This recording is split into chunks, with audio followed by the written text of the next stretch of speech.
friends, so in this week's video, we are going to talk about people who know they're difficult to deal with, who know they shut down, blow up, lash out, become dismissive, give the silent treatment, or deflect when something is even just a little difficult to talk about. People who have been told in both loving and blunt ways repeatedly that they're hurting you with this kind of behavior, yet still they refuse to do the work to correct it. Look, if there's someone in your life like this, you need to hear this. When someone chooses not to get help for this, or somehow otherwise make this behavior better, they are making a choice to keep hurting you. Not by accident, not by chance, by choice. If it seems like I came out swinging a little bit here, it's because, well, I did.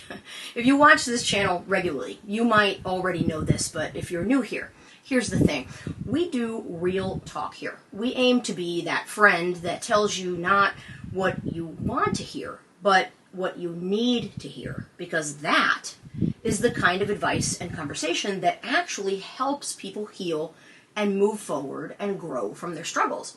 If you're looking for toxic positivity, good vibes only stuff, well, you're not going to find that here. Sorry. As your host, I never shy away from an opportunity to be your personal hype squad and to encourage and empower. But I'm not going to do it with "don't worry, be happy," or "just think positive and all your problems will disappear." Because that stuff is nonsense bumper sticker wisdom, okay? And perhaps more importantly, because that stuff just doesn't work. Now, speaking of being real, let's do just that. Look, the truth is that most people with toxic, unhealthy, or emotionally damaging patterns know that they have these issues. They are aware of their behavior. They know. They know that they shut down instead of talking it out. They know that they get cold and withdrawn or sarcastic or angry when things get serious. They know that they turn everything into a little jokey joke because they are trying to avoid any conversation that requires them to be real or vulnerable. They know their defensiveness hurts people, that their mixed messages and their silence creates confusion, that their behavior isn't sustainable in any sort of relationship with another person. But knowing is, as they say, only half of the battle. The other half is doing something about it, and they are not. Self-awareness without accountability isn't healing. It isn't progress. It isn't anything. It's just avoidance. It's ignoring the problem. And you know how well that tends to work out, right? When someone keeps saying, "This is just how I am," or "I acted this way because I had a tough childhood," or "I don't do feelings," or "people always expect too much emotion from me," those are not explanations. They're excuses. Look, there are a lot of people out there who have had terrible childhoods, who have been through some things, or who were not born as super intuitive folks that understood themselves. Many of them have done their inner work and learned how to be more self-aware and present in situations and relationships where that's required. They probably did it because they wanted a better future for themselves than their past had been. Or maybe they did it for a good partner or their child, or simply because they wanted to heal. The reason doesn't really matter. The point is that they chose that instead of choosing to hide behind excuses.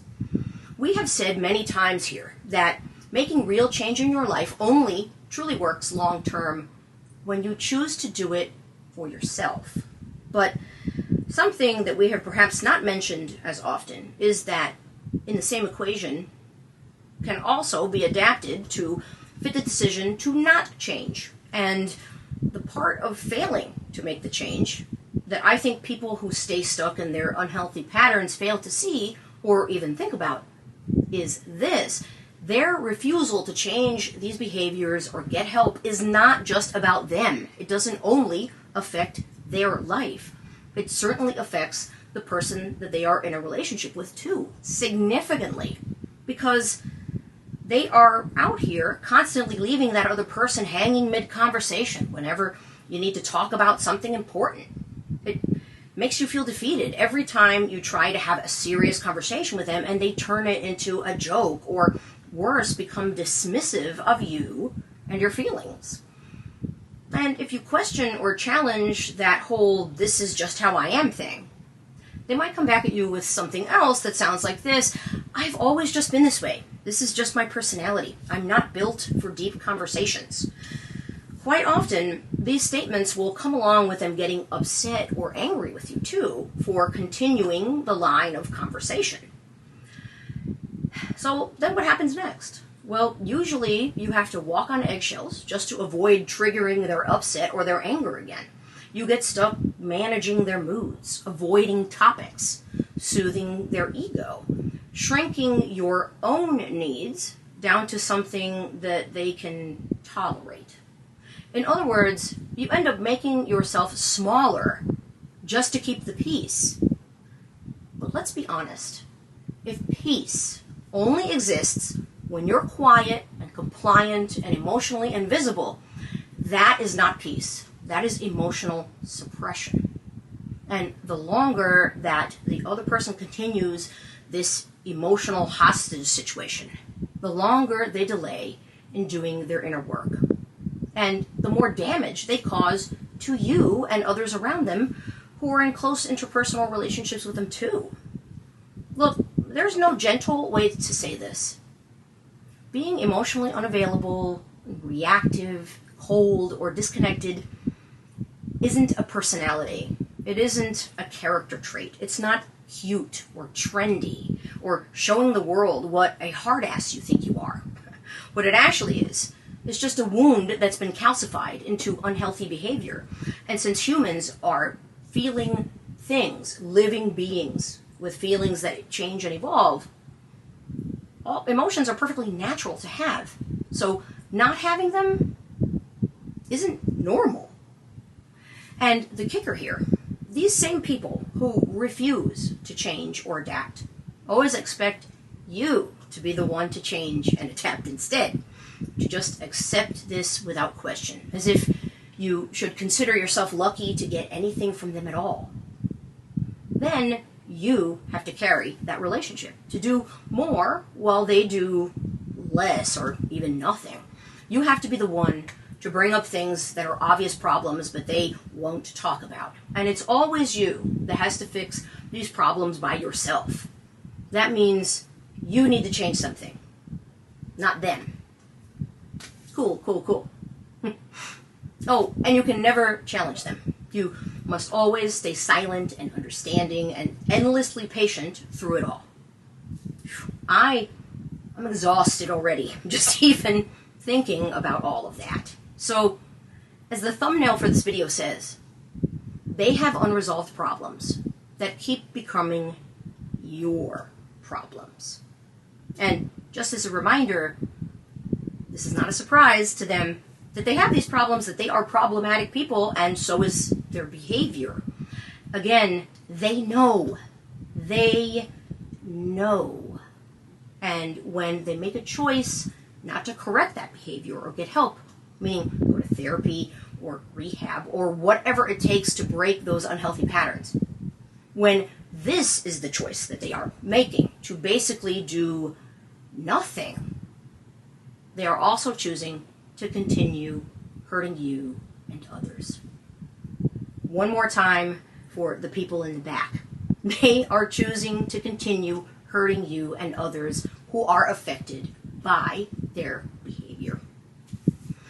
Friends, when you look at this from a pragmatic standpoint, when you squeeze all of the emotion right out, you can see why tolerating this is just helping you to break your own heart all the time, right? And is that really what you want for yourself? If we're still in pragmatic mode, I bet it's not. Who purposely wants to do things over and over that you know are going to emotionally wreck you? I would hope that nobody is out there saying yes, but yet we do this all the time because we we have history with these people, or family ties, or deep, complicated feelings, and we let that love for them come first and above the love that we should have for ourselves. And then we self-abandon. We keep putting them first because that's just what we do. But listen, just because you've always done something does not mean that it's the right thing. And look, I'm not saying don't have compassion here. Not at all. You can understand that they were raised in a family where vulnerability wasn't safe. You can see that they have trauma, that they are scared, that they're human, that they have been through some difficult things. But you can't keep giving empathy that is costing you your peace. You can't keep normalizing dysfunction because you get where it comes from. Remember that, as we have talked about before, you are not a rehabilitation center for people who don't want to have accountability. You are not just a character in their emotionally unhealed origin story. You are a whole, open person, and you deserve accountability and respect and emotional safety and mutual effort, not excuses. And you know what is no doubt the saddest and also the most dangerous part of all of this is that these people often don't think that they're doing damage to you or to your relationship with them because they didn't yell at you or lie or cheat or do something else that is more overtly damaging, if you will. They think that because they didn't mean to hurt you, that it is somehow okay, that it shouldn't be a big deal, or that you shouldn't be so upset or sensitive about it. They think wrong, and they are wrong. Very, very wrong. First of all, their intent doesn't really matter. If they hurt you, they hurt you, and that is still the impact. And again, remember when we said earlier about people knowing what their issues are? When someone is emotionally unavailable, they know they have that problem too. So unless they hogtied you into getting into a relationship with them, they willingly went along, even knowing that it was going to be a problem for them to be present. So taking that into consideration, can they honestly still say that they didn't mean to hurt you? Or was getting the attention or validation that you were offering by being in that relationship with them more important to them than you and how you might feel? And secondly, hurting someone doesn't have to be loud for the person to feel real pain. And sometimes the most painful thing that someone can actually do is nothing.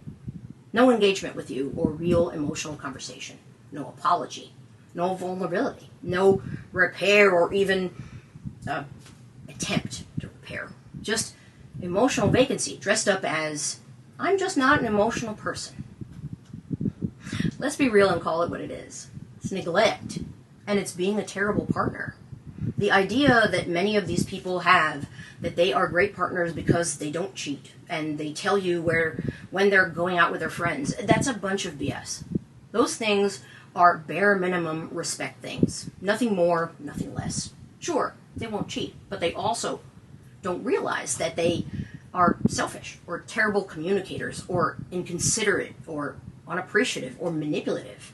And those things do not make a good partner either. Neither does harboring emotional trauma from the past that makes you unable to be present.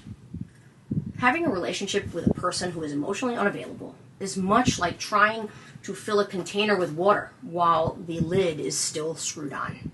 If you are lucky, you might get some drops that seep through, but you're not really going to get anything in there. All you're going to do is keep pouring and spilling that water everywhere. Withholding your emotions is not a personality, a flex, none of that. It is a form of abuse, and it's super toxic and damaging. And look, many times when you find yourself in a relationship with a person like this, you're going to feel exasperated because you'll feel like you've tried everything. You've held space. You've translated your needs into 47 different dialects of gentleness. You've been patient. You have tried to make them see your worth. You have tried to make them see that losing you is going to come back to haunt them someday when they realize the value of what they fumbled. You have tried to help them understand that some people in your life are just not replaceable. And to try to hang on to these people anyway, you're just dimming your own light. So you're lowering your voice, you've made yourself smaller and less for their comfort and to keep that peace. But what's the outcome? It's still going to be the same, because the truth is you cannot drag or shame or guilt someone else into growth. They have to want to show up. They have to choose to learn. They have to take responsibility, not just for their past, but for their present impact. And if they don't, that's not a mistake. That's a choice, a decision. And your decision needs to be protecting your peace from people who won't protect your heart. So if you're still waiting for them to get it, still wondering if you should explain one more time, still hoping that they'll read that book or go to therapy or make the call, let this be the clarity that you need to hear right now. Refusing to heal is a choice, and that choice keeps hurting you. It's not your job to keep making room for someone who keeps choosing their own comfort over change, the past over the present and the future. You deserve more than that. You deserve someone who knows that love takes work and compromise and patience, and then chooses to take all of that and show up and do it. That's all I've got for you this week. I'll be back next week with another priority message. Until then, take good care of yourselves. Bye.